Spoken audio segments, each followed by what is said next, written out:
Evening and welcome once again to Gaming Under the Influence. I'm Mike here with Alex, coming to you from GreenDragonCVR in Woodbridge to talk about video games. Oh yeah, man. How are you, man? I am doing well. How are you? I'm also well, playing some Slitterhead, which I'm enjoying after a bit of a rough landing. Yeah, I really like Slitterhead. We'll talk more about it in detail, I guess, at a later date, but we can touch on it today because I thought it'd be interesting to talk about how playing this game and Metaphor Refantasia, which I finished. Which I am playing right now and having a great time with. Excellent game, yeah. My experience with both these games, convinced me of something that I wasn't really too certain of in the past, And that is the fact that, without any hesitation, I think I can say, it's better to play almost everything that has an option to play on any difficulty on the hardest one. Yeah. I gotta say, I've flip-flopped on this and have probably made arguments in the past for the other side of that. Me too. Yeah, we have. But to credit what you're saying now, you do lose a lot of agency depending on the style of game you're playing when you're playing a game on a normal or an easy mode, and that's what it comes down to actually at the end of the day. And Slitterhead and Metaphor, they're both very different kinds of games, I guess. And the agency you exercise over the text, it differs. Slitterhead's a real-time action game, so your moment-to-moment motor skills, I suppose, become more important than in something like Metaphor, where you've got to understand the systems of the game and plan in advance to meet the problems you anticipate. Right. Actually, a lot of Metaphor is built that way. There's a in-game mechanic where you can pay like an informant in each of the local inns for information about the bosses in the dungeon you're headed to. So that you can prepare your party in order to counter those. And on the harder difficulties, returning to our point here, it actually becomes necessary and not merely optional to engage with the systems that the author has used to communicate his world. Yeah, exactly. It solidifies the gameplay systems, right? It makes you need to abuse them. You need to take full advantage of every tool you're given, right? You need to understand what's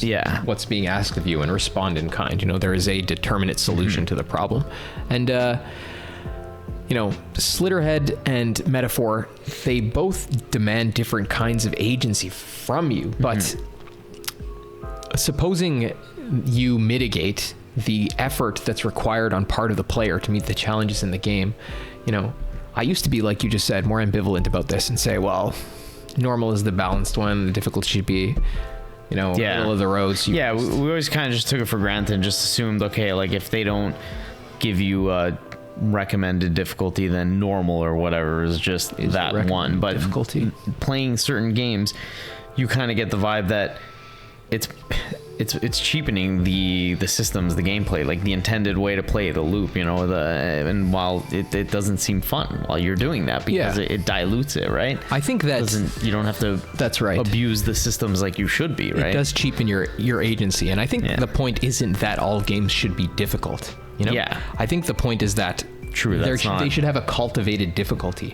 and as long as there's a sliding scale that you, the player, have a choice to mitigate, I think that means that you've chosen not to engage with some magnitude of agency that otherwise would have been required on your part to engage with the text, and we've tended more then in the direction of a passive consumption of media, you're essentially like something which does not require your agency and instead just requires your passive observation or consumption, right? You're cheapening the gameplay systems and the whatever bosses, let's say, and just making it easier to slide right through it, right?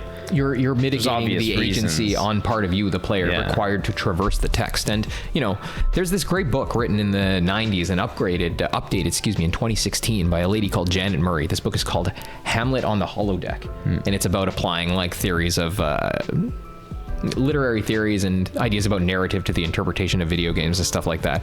This lady says the unique characteristics about video games is that they convey ideas procedurally, which means using rules of behavior in a virtual world, unlike other things which just use words or images. And secondly, they demand agency on part of the player. That's one of the central characteristics of this expressive medium, which distinguishes it from other modes of communication, like using film or using the written word. So they don't have gameplay, right?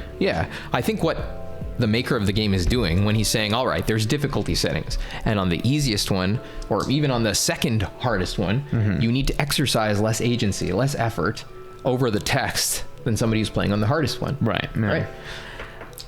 I think the dual problems with this is, like we just said, it mitigates the agency required on part of the player to traverse the text, which makes it more like he's, engaging in passive media consumption than playing a game. Yeah. But I think also, as a consideration about the text, it means that the author is no longer as responsible for forming the matter of the work. He's left a point of formlessness in the text, and it's up now to the player to compensate for that with his free choice. Yeah. And this is, to my mind, a deficiency insofar as what makes the thing a work of art is that what it is has come out of the mind of the artist. It's come fully formed out of him. It's not formless and up to me to determine, And this, people would probably criticize this as a romantic and, whether or not this idea is vogue, I'm saying this is an objective characteristic which distinguishes a work of art from a pile of rocks or something like that. Right? I was going to say, so, essentially the inclusion of difficulty modes is, it's hard not to feel like it boils down to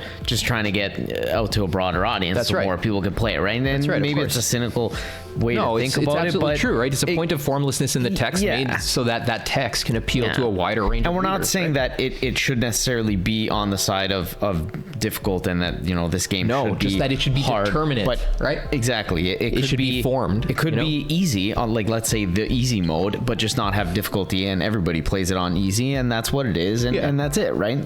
I guess the problem is not that it is easy. The problem is that there's agency that the player has ceded, and that the author of the text has given the player option to see. To skip through it, basically. Play it on easy, just kind of, learn them loosely, and that's right. Basically, apply them in it compromises the agency required by the player to traverse the text. Which is the one thing that makes it a game. Exactly. And further, it compromises the status of the game as a work of art, because instead of forming that matter with his idea, the author has left it up to somebody else to do. Right. Just balance your game, bro. Make it easy, make it hard. It's up to you to balance it. Make it as difficult as you feel is appropriate for, so that there's no mitigation of the player's agency and difficulty sliders, and there's no looseness in your art. And honestly, the Souls, the whole Souls series and everything that came after it has proven that you don't necessarily need to cave to difficulty settings. Those games have sold millions and millions of copies, super successful. So abolish difficulty setting. Yeah, I really think that that's what we should do. Or play on hard as consumers, or play on hard when you failing that, play on hard. Really. Anyways, thank you guys very much for tuning in. That's our thoughts. Another return to the topic of difficulty in video games. Oh yeah. Be back soon, and take care.